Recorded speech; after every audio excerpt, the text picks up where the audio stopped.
성경 봉독하겠습니다. 다 함께 일어나셔서 하나님의 말씀을 받으시기 바랍니다.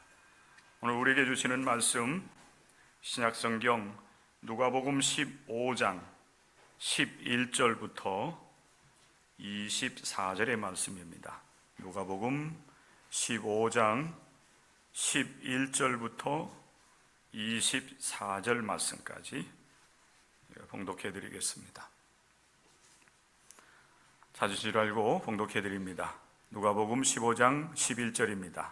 또 이르시되 어떤 사람에게 두 아들이 있는데 그 둘째가 아버지에게 말하되 아버지여 재산 중에서 내게 돌아올 분깃을 내게 주소서 하는지라.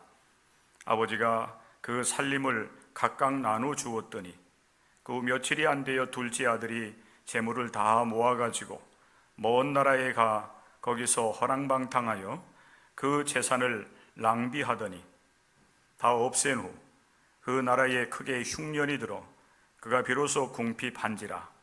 가서 그 나라 백성 중 한 사람에게 붙여 사니 그가 그를 들로 보내어 돼지를 치게 하였는데 그가 돼지 먹는 쥐엄 열매로 배를 채우고자 하되 주는 자가 없는지라.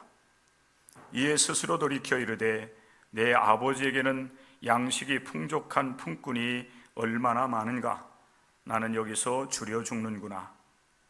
내가 일어나 아버지께 가서 이르기를 아버지, 내가 하늘과 아버지께 죄를 지었사오니 지금부터는 아버지의 아들이라 일컬음을 감당하지 못하겠나이다. 나를 품꾼의 하나로 보소서 하리라 하고 이에 일어나서 아버지께로 돌아가니라.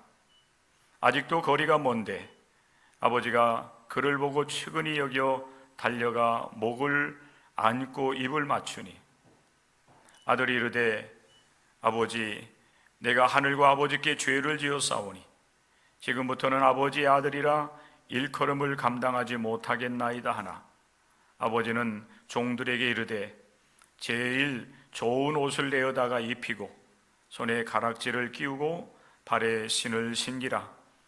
그리고 살진 송아지를 끌어다가 잡으라. 우리가 먹고 즐기자. 이 내 아들은 죽었다가 다시 살아났으며 내가 잃었다가 다시 얻었노라 하니 그들이 즐거워하더라. 이는 살아계신 하나님의 말씀입니다. 아멘. 자리에 앉으시기 바랍니다.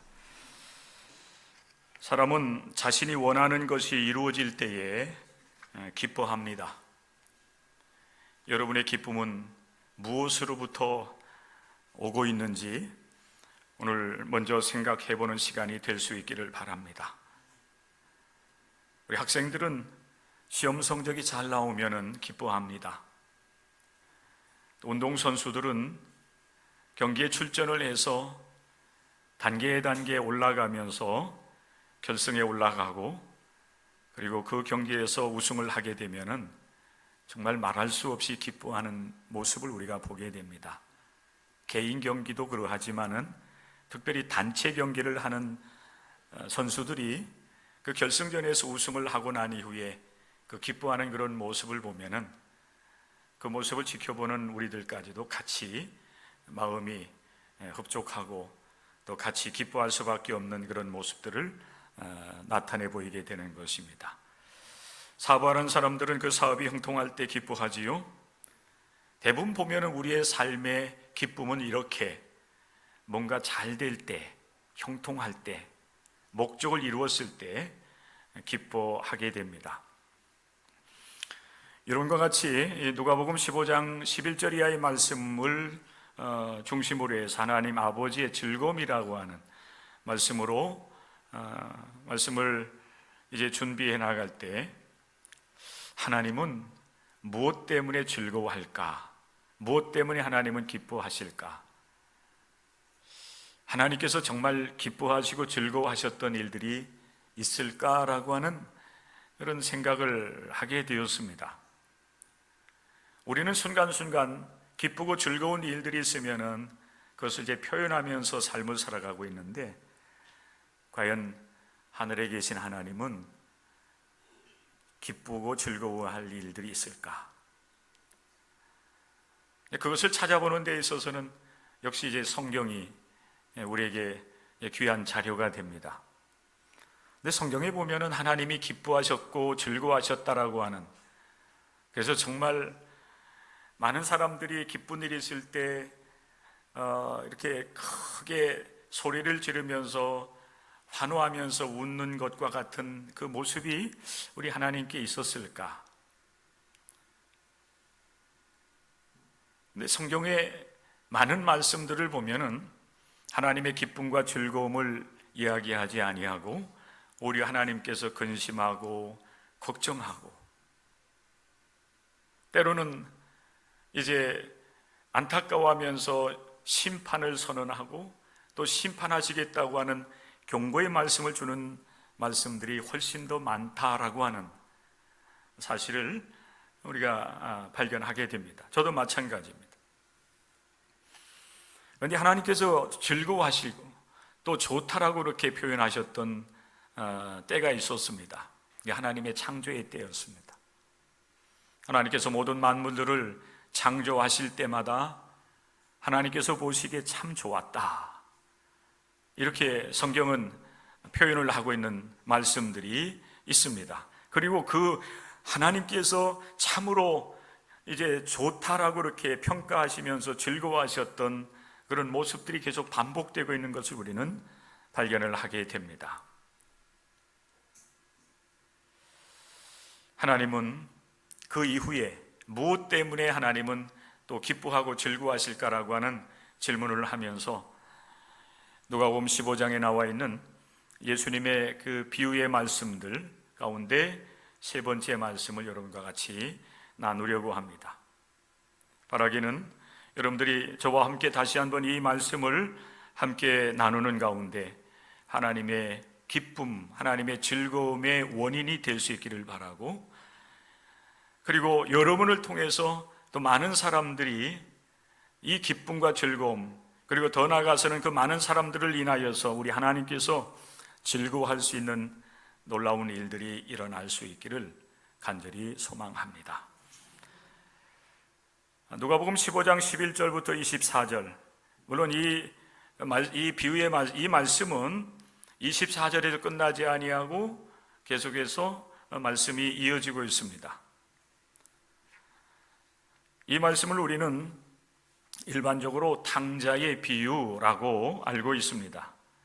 그런데 요즘에는 탕자의 비유라고 이야기하기보다는 돌아온 아들의 비유라고 그렇게 많이 불려집니다. 돌아온 둘째 아들의 이야기예요. 그리고 그 둘째 아들이 돌아왔을 때 아버지, 이 비유에 나오고 있는 아버지 하나님이 있습니다. 아버지 하나님은 크게 기뻐하고 즐거워하십니다. 오늘 여러분, 우리가 하나님의 기쁨과 즐거움이 되려고 하면은 오늘 이 말씀을 통해서 우리 자신을 볼 수 있어야 됩니다. 그리고 우리를 통해서 또 많은 사람들이 하나님께로 돌아오는 가운데 하나님의 기쁨이 될 수 있도록 하는 역할들을 우리가 잘 감당해야 되지 않겠는가 하는 그런 마음을 가지고 여러분과 같이 이 말씀을 다시 한번 더 나누게 되는 것입니다. 예수님께서 어떤 사람의 이야기를 지금 하고 계십니다. 어떤 사람에게 두 아들이 있었습니다. 그런데 어느 날 둘째 아들이 아버지에게 다가와요. 그리고 아버지에게 말을 건넵니다. 여러분, 장성한 청소년기 지나고 청년이 된 이제 그 이후에 아들들과 아버지가 사실 여러분 대화를 한다라고 하는 것은 사실 어렵습니다. 여러분들도 다 경험한 그런 이야기일 거예요. 단순하게 아버지와 아들의 이야기만이 아니라 어머니와 아들의 이야기가 될 수도 있고 또 어머니와 딸의 이야기가 될 수도 있는 것입니다. 좀 과장한다라고 하면은 아버지와 청소년기나 청년기를 지나고 있는 아들하고 대화를 나누는 것은 거의 기적에 가깝습니다. 그런데 오늘 여러분, 이 둘째 아들이 아버지에게 먼저 다가와서 아버지에게 지금 말을 건네고 있어요. 외적으로 본다라고 하면 여러분 이 모습은 굉장히 아름답습니다. 일반적으로는 그렇지 못하기 때문에 그래요. 여러분들은 어떻습니까? 여러분들의 자녀를 양육하는 그런 과정 속에 여러분 이런 과정들이 있지는 않았습니까? 자녀들 때문에 힘들고 어려웠던 그런 순간들을 여러분들이 기억해낼 수가 있을 것입니다. 오늘 여러분 사실 예수님의 이 세 번째 비유의 말씀도 그렇습니다. 겉으로 볼 때 처음에는 아름다운 그런 모습으로 우리가 이 말씀을 이제 보게 되는데, 이 말씀이, 이 이야기가 진행될수록 아름다운 이야기가 아니라 굉장히 사실은 슬픈 이야기입니다. 그리고 이 비유의 말씀을 통해서 우리를 여러분 비춰본다라고 하면은 하나님 앞에 서 있는 우리들의 모습들 때문에 하나님께서 얼마나 안타까워하시고 또 아파하시는지, 둘째 아들이 먼저 다가와서 아버지에게 말을 건네는데 그 여러분 말이 아버지에게 있어서는 마른 하늘의 사실 벼락과 같았습니다. 아버지요, 재산 중에서 내게 돌아올 분깃을 내게 주십시오라고 하는 말이었습니다. 갑작스럽게 둘째 아들의 이와 같은 요구를 들은 아버지의 마음은 여러분 어떠했을까요? 평상시에는 말도 제대로 하지 않고 관계가 이렇게 좀 서먹서먹했는데 다가오는 아들의 그 모습을 보면서 아버지는 내심 기대를 했을 터인데 그 기대가 완전히 무너져 내리면서 그 마음에 큰 아픔을 가져다 주는 것입니다. 그렇지만은 아들의 요구가 너무나도 분명하였기 때문에 그 아버지는 그 둘째 아들의 요구를 들어줄 수밖에 없었습니다. 그래서 그 아버지는 아픈 마음을 가지고 당신이 가지고 있는 살림들을 이렇게 이 두 아들들에게 적당하게 분배를 하여 줍니다. 12절 하반절의 말씀에 보면은 아버지가 그 살림을 각각 나누어 주었다라고 그랬어요. 그런데 이 첫째 아들은 이 둘째 아들과는 좀 달랐어요. 아버지의 마음을 이제 헤아릴 줄 아는 그런 아들이었는지 아버지가 그 살림을 나눠줬음에도 불구하고 둘째 아들과 같이 처신을 하지는 않습니다. 그런데 문제는 둘째 아들, 아버지의 재산을 미리 좀 내게 주십시오라고 요청하고 있는 둘째 아들에게서 나타나고 있습니다. 며칠이 안 되어서 둘째 아들은 아버지가 그에게 나누어준 이제 그 재산을 다 정리합니다.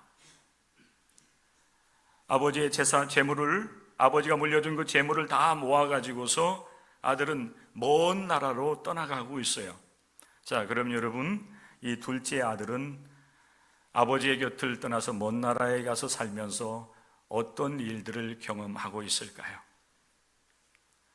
사실 여러분, 이것은 비유의 말씀이기 때문에 이 비유의 말씀을 이렇게 통째로 보는 것이 가장 사실 이 말씀을 잘 보는 것이 되는데, 그러나 저는 이 시간 그렇게 보지 않고 조금씩 한번 나눠서 여러분들에게 이 둘째 아들의 그 삶의 모습들을 조명하면서 또 그리고 이 둘째 아들의 모습 속에서 우리를 발견할 수 있는 시간을 가질 수 있도록 여러분들을 안내하기를 원합니다. 재물을 다 모아가지고 먼 나라로 간 둘째 아들, 아버지와 점점 더 멀어져 갑니다. 이 둘째 아들은 나름대로 자기의 삶을 살고 싶었던 거예요. 나도 이제 어느 정도 성장을 했기 때문에 내 삶, 내 미래에 대한 계획을 가져야 되겠다, 이런 생각을 했던 것 같아요. 그래서 자신의 삶을 꿈꾸면서 아버지에게 자신에게 이제 돌아올 분깃을, 재물을 달라고 요청을 했던 것입니다. 그리고 그 모든 것을 정리하고서 아버지의 곁을 떠나가지요. 13절 말씀에 보면은 그 둘째 아들이 먼 나라로 가고 있다라고 하는 사실을 우리에게 말씀을 합니다. 저는 여러분, 이 아버지와 이 둘째 아들의 이 이야기를 통해서 오늘 이 시대의 우리 인간의 사람들의 모습, 또 그리고 오늘도 예배하고 있지만은 아버지 안에 있음에도 불구하고 아버지 하나님과의 그 관계가 서먹서먹하며 멀어져 가고 있는 우리들을 볼 수 있었으면 좋겠다 하는 그런 마음을 가지며 여러분들에게 이 말씀을 전합니다. 둘째 아들이 비단 여러분 이 비유의 이야기 속에 등장하고 있는 둘째 아들이라 아니라는 거예요. 이 둘째 아들은 여러분 오늘 이 시대 속에 살아가고 있는 나의 모습이 될 수가 있는 것입니다. 그리고 더 나아가서는 아직도 아버지 하나님을 알지 못하는 가운데 세상 속에서 하나님과 멀어진 가운데 삶을 살아가고 있는 이 세상 이 세대의 사람들을 여러분 우리에게 분명하게 보여주고 있는 것입니다. 이 둘째 아들이 여러분 재산을 정리해서 먼 나라로 간 이후에 이 둘째 아들이 겪는 삶의 모습을 여러분 살펴보십시오. 이 둘째 아들은 아버지의 곁을 떠나면은 자신만의 삶, 내가 계획한 대로 내 삶을 멋있게, 형통하게, 그리고 성공적으로 삶을 살아갈 수 있다고 생각하면서 아버지의 곁을 떠났지만은 아버지의 곁을 떠나는 그 순간, 그리고 그 이후에 계속 전개되어지는 그의 삶은 결코 그렇지 못했습니다. 통제력을 잃어버려요. 자신의 삶을 살아가기를 원했지만은 그게 내 마음대로 되지 않아요. 그 모습이 여러분 13절 하반절과 14절 상반절의 말씀에 보면은 허랑방탕한 삶, 그리고 아버지가 물려준 재산을 낭비하는 삶으로 나가고 있습니다. 통제가 안 되는 거예요. 결국 그가 의지하던 모든 재산을 다 없애버리게 됩니다. 낭비한 거예요. 관리가 되지 않는 것입니다. 아들은 여러분 그렇게 생각하실지도 몰라요. 내가 아버지 곁에 계속 머물러 있게 된다라고 하면은 아버지가 지속적으로 내 삶에 간섭할 것이다. 어우, 귀찮은데 아버지 곁을 좀 떠나보고 싶다, 이런 생각을 했을지도 몰라요. 여러분 오늘 이 시대 속에 우리 하나님 아버지도 어떤 때는 사실 우리에게 이렇게 다가오기도 합니다. 항상 우리와 함께 하기를 원한다고 말씀해요. 그리고 다가오셔서 항상 우리에게 말씀하시기를 원하셔요. 사실 지금도 마찬가지입니다. 우리가 여러분 이 예배당에 나와서 예배 드리면서 우리는 찬양만 하면 참 좋은데 또 찬양이 끝나고 나면은 목사님이 또 등장을 해가지고 말씀을 전한다고 해요. 하나님의 말씀은 참 시인이 고백한 것처럼 달고 오묘한 생명의 말씀이어야 되는데, 그렇게 우리에게 다가와야 되는데 목사님이 전하는 말씀은 늘 그렇지만은 않아요. 10번에 1번 정도 귀에 들어올까 말까.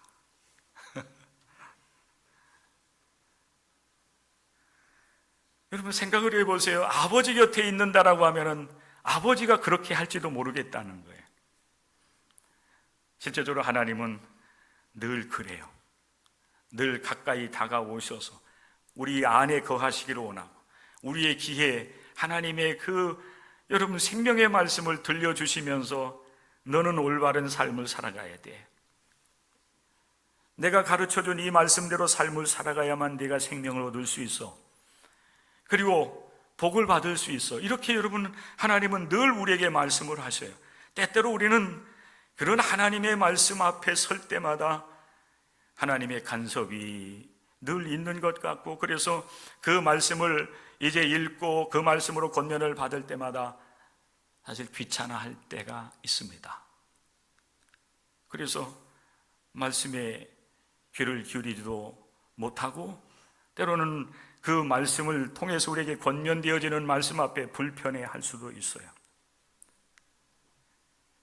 그러나 여러분 이 둘째 아들의 그 삶의 모습을 보면은 여러분, 우리가 하나님 곁에 있는다라고 하는 것, 하나님이 내 안에 오셔서 내게 말씀하시고 내게 권면해 주신다고 하는 것이 우리에게 얼마나 큰 복인지를 우리는 깨달아 알 수 있어야 됩니다. 하나님은 이러한 간섭을 통해서 우리에게 말씀을 하시고, 그리고 우리를 올바른 길, 의의 길로 우리를 인도하시기를 원하시는 거예요. 생명의 길로 우리를 인도하시기를 원하는 겁니다. 우리를 구원의 길로 인도하여 주시기를 원하는 거예요. 그리고 우리를 복 있는 길로, 영생의 길로 인도해 주시기를 원하시기 때문에 하나님은 우리에게 지속적으로 말씀하시는 겁니다. 하나님의 말씀은 저는 또 대신해서 여러분들에게 또 전해주는 거예요.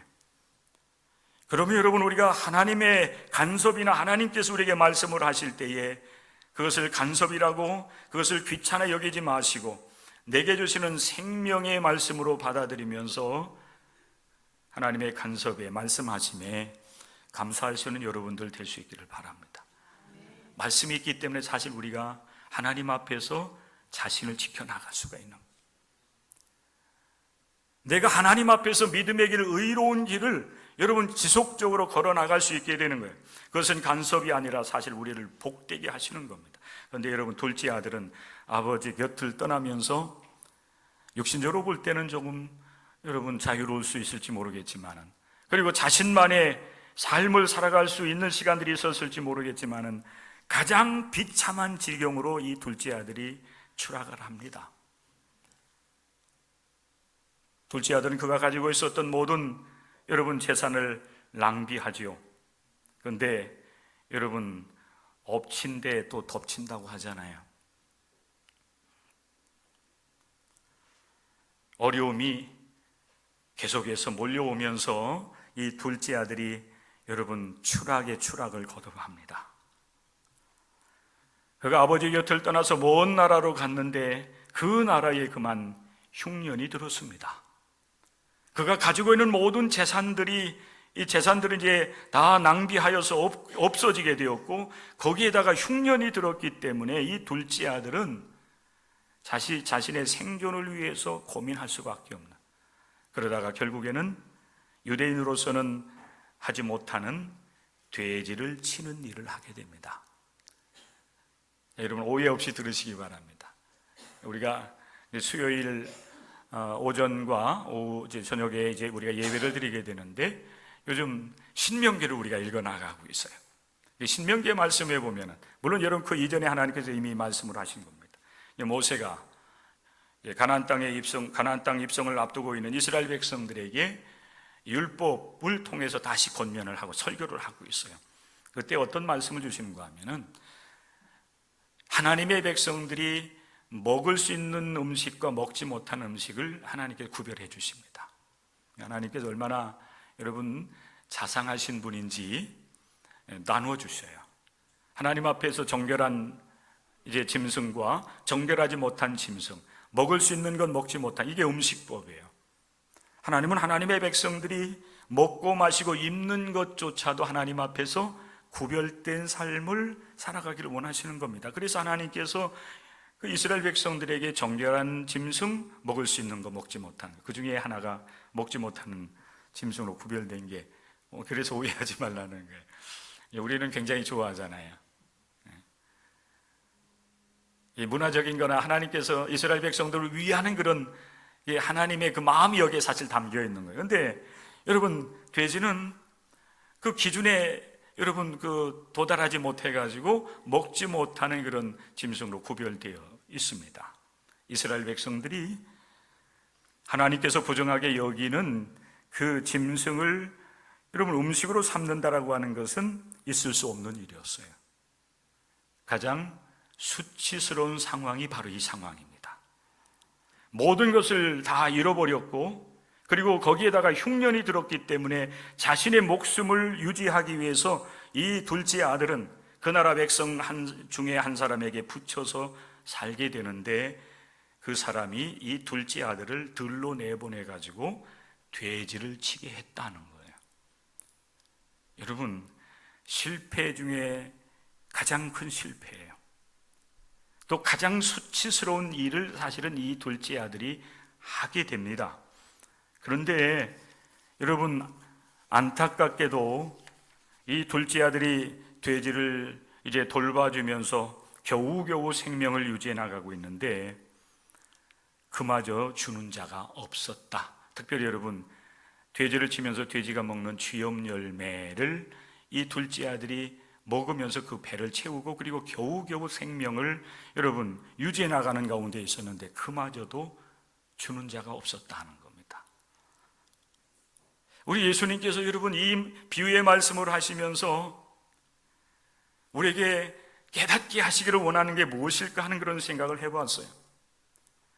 이 이야기는 아버지와 아들의 이야기이지만은 결국 이 비유의 말씀을 통해서 우리 예수께서 주시는 말씀이 뭔가 하면은 하나님 앞에 서 있는 우리 인생들의 모습이에요. 하나님께서 세상을 창조하시고 하나님의 형상대로 우리를 지으실 때 우리는 하나님의 기쁨이었습니다. 동산에서 여러분 아담과 하와 함께 거니시는 그 모습을 우리가 여러분 볼 수 있지 않아요? 함께 거닐면서 교제하고 또 그리고 그들은 하나님의 기쁨이 되었던 것입니다. 그런데 하나님을 떠나서 살아가는 사람들의 모습은 둘째 아들과 같다는 거예요. 하나님과 멀어져서 살아가는 그 실패하는 모습으로 비극적인 그런 인생을 살아가는 것이 오늘 시대의 우리의 삶의 모습인 것입니다. 하나님과 멀어진 사람들의 생각과 계획은 악할 뿐이라고 성경은 우리에게 증언하고 있어요. 그렇기 때문에 그들이 계획하고 행하는 모든 일들은 하나님의 아픔일 수밖에 없습니다. 오늘 이 시대 우리 하나님께서 우리가 살아가는 이 세상을 바라보시면서 하나님이 기뻐하실 수 있겠나 하는 생각을 하게 돼요. 하나님은 평화를 원하지만은 그러나 이 세상에서는 분쟁과 전쟁의 소문들이 늘어가고 있습니다. 그리고 여러분, 사람들이 행하는 일들이 얼마나 악한지 사실 우리의 입에 담기도 힘들고 어려운 일들이 여러분 먼 저 나라에서 이루어지는 것이 아니라 우리가 살아가는 이 나라 가운데에도 비일비재하게 일어나고 있는 그런 모습을 바라보게 됩니다. 그러하기에 결국 여러분 하나님을 떠나서 살아가는 사람들은 하나님의 심판을 자초하게 되고 멸망을 당할 수밖에 없는 것입니다. 그런데 여러분 이 말씀에 놀라운 반전이 일어나요. 둘째 아들이 여러분 그렇게 큰 고통 가운데 빠져 들어가고 추락하는 과정 속에서 자기 자신을 깨닫는 돌아보는 그런 시간을 갖게 돼요. 이거 하나님의 은총이에요. 오늘 시대 여러분 우리 사람들이 그나마 그래도 하나님의 말씀을 따라서 올바르게 살아보겠다, 믿음으로 살아보겠다라고 이 귀한 이 정말 아름다운 이 날, 이 10월의 마지막 주일 아닙니까? 얼마나 여러분 세상이 아름답습니까?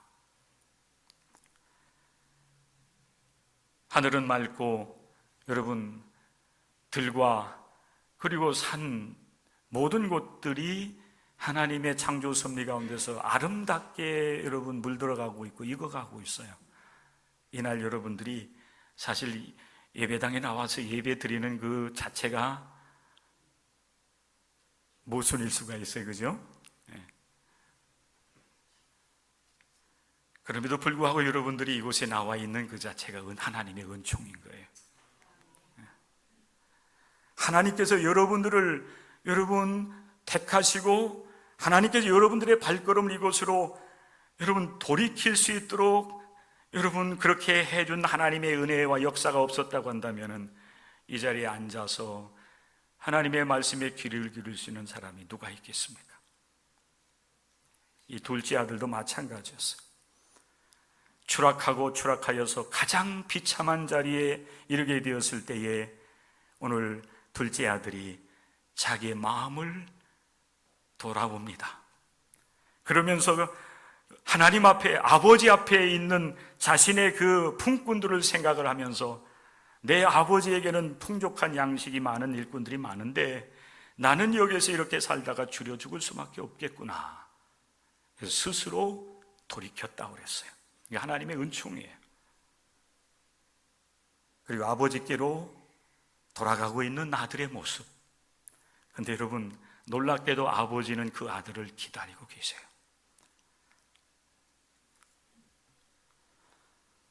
그 아들이 아버지 앞에 설 때에 나는 하늘과 아버지 앞에 죄를 지었기 때문에 이제는 아버지의 아들이라고 일컬음을 감당하지 못하겠습니다.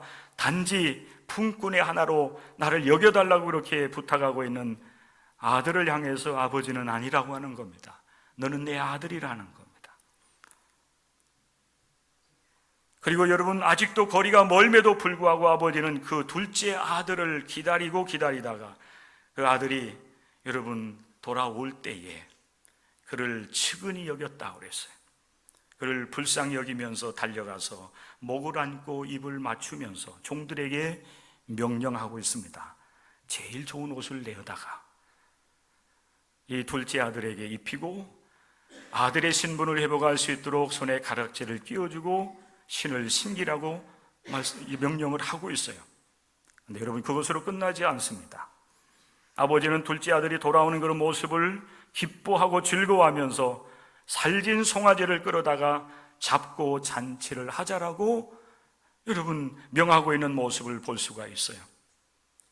즐겁다는 겁니다. 여러분 생각을 해보십시오. 비참하게 실패하고 자기 목숨을 어떻게 해서라도 좀 이제 유지해 보려고 아버지께로 돌아오고 있는 그 아들을 바라보는 아버지의 마음이 여러분 얼마나 사실 아프겠어요. 얼마나 여러분 무너져 내리겠습니까? 그럼에도 불구하고 아버지는 기쁘다 하는 겁니다. 즐겁다 하는 것입니다. 이 내 아들은 죽었다가 다시 살아났고 내가 잃었다가 다시 얻은 아들이기 때문에 내가 즐거워할 수밖에 없지 않겠느냐 라고 하는 겁니다. 아까도 여러분 계속 여러분들에게 말씀을 나누는 가운데도 부탁을 드린 것처럼 여러분 이 둘째 아들이 누구일까라고 하는 거예요. 나일 수도 있습니다. 아버지 곁에 있지만은 하나님의 마음을 알지 못하는 우리들, 그래서 하나님의 마음을 아프게 하는 그런 이 길을 걸어간다라고 하면 여러분 우리는 아직도 사실 마음을 주님께 두지 못하는 가운데 이 길을 걸어가고 있는 것입니다. 육신으로는 멀리 떠나 있지 아니하다 할지라도 우리가 하나님 아버지의 그 마음, 그 하나님의 즐거움이 무엇인지를 알지 못하는 가운데 하나님의 뜻을 거역하면서 마음을 아프게 하고 있다라고 하면은 여러분 둘째 아들과 다를 바가 없어요. 그런데 둘째 아들은 돌아오기라도 하잖아요. 그래서 아버지의 즐거움이 되는 것입니다. 사랑하는 성도 여러분, 하나님은 여러분을 기다리십니다.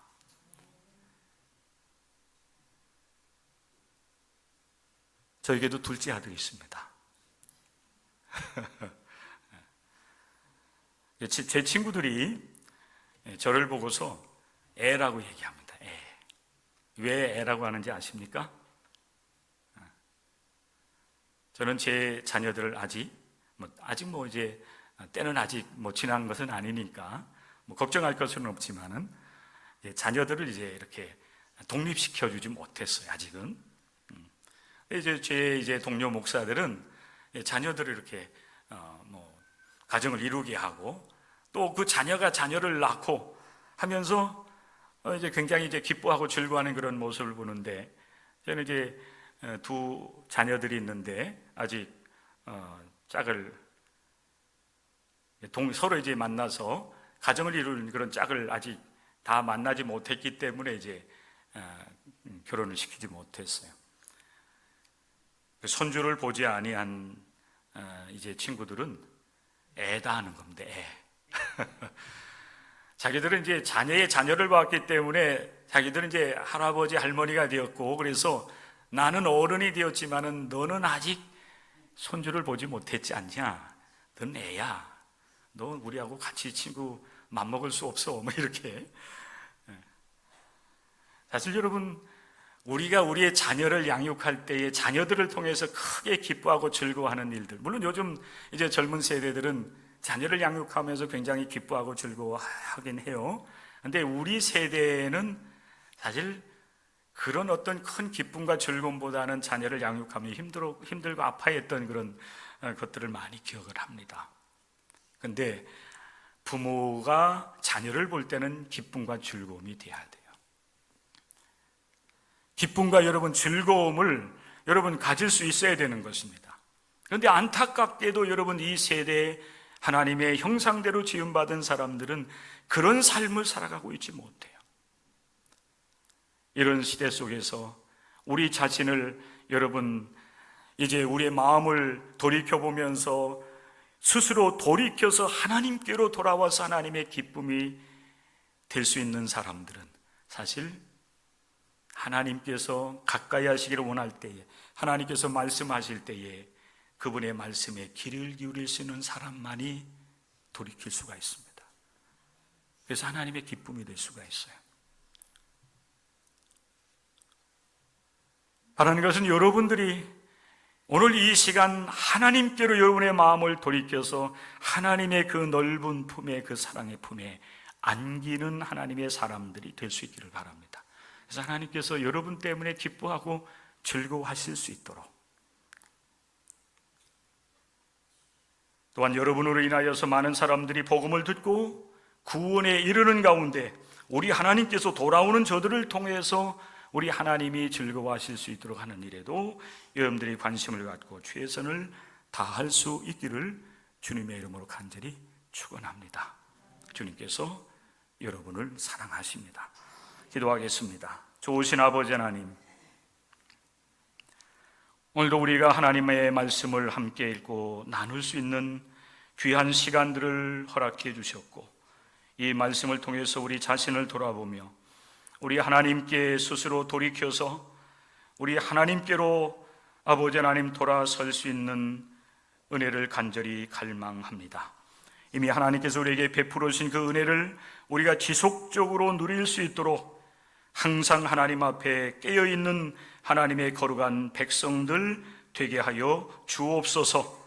우리의 자녀들이 아버지 하나님 주님 안에 있기를 원합니다. 주님의 음성을 들으며 하나님의 뜻을 이루어드리는 가운데 저들의 삶을 통해서 하나님의 기쁨과 즐거움이 될 수 있기를 원합니다. 우리들의 이웃들이 하나님의 기쁨과 즐거움이 될 수 있기를 원합니다. 주여 우리와 함께 하셔서 그 하나님의 뜻을 이루어드리는 영적 삶이 이루어질 수 있도록 역사하여 주시옵소서. 예수님의 이름 받들어 간절히 기도드리옵나이다. 아멘.